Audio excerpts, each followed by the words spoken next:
Hello there. Yep, you guessed it, it's time for another episode of Terrible Candidates You Really Shouldn't Vote For. And this time we are off to beautiful Taranaki, where we're going to meet a very interesting candidate. This is fitness trainer Caro McKee, and she would like you to vote her on to the New Plymouth District Council.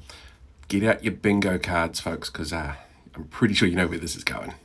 She's a confirmed member of the It's New Zealand, Not Aotearoa Brigade, as well as a fan of the pro-Russia media that's out there.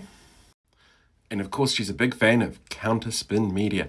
In fact, this particular post about counterspin media is from a comment that the Dunedin Mayor made during a group meeting where he called somebody's homophobic and transphobic comments distasteful and repugnant. So you're not going to believe who else agrees with those. Ta-da! Are we shocked? No.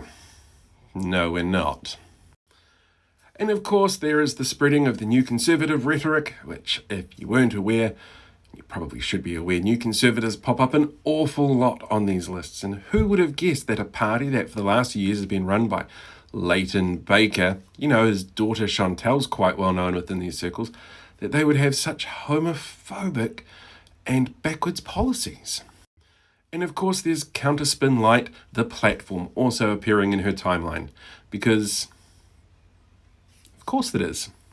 And just for good measure, there has to be some really anti-science, anti-medicine rhetoric thrown directly at the former Director General of Health, Ashley Bloomfield, or as she likes to call him, Ashley Gloomsfield, particularly around the use of fluoride in the water supply. And of course, Matt King shows up on the list as well, and if you have a look through her timeline, you'll find a whole bunch of New Nation Party crap in there as well.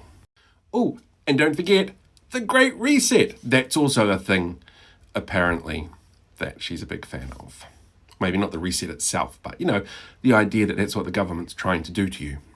Of course, that's actually because the Great Reset's been done by a giant corporation known as the government. The government has no right to tell you how to do anything because it's a corporation, and corporations don't have the right to tell you rights. This is actually a really simple tenet that's one of the core beliefs behind the sovereign citizen movement, where you might have heard a little bit about this, where they basically create their own laws and their own sheriffs and tell people that they're going to hang them and kill them after they've been found guilty. But they're definitely going to be found guilty for spreading misinformation, disinformation, and forcing sovereigns to lose their rights. Yeah, so she's a candidate who would like your vote in New Plymouth. And to be fair, New Plymouth already has enough crazy councillors. They don't need any more. They could do with less. Let's vote for less.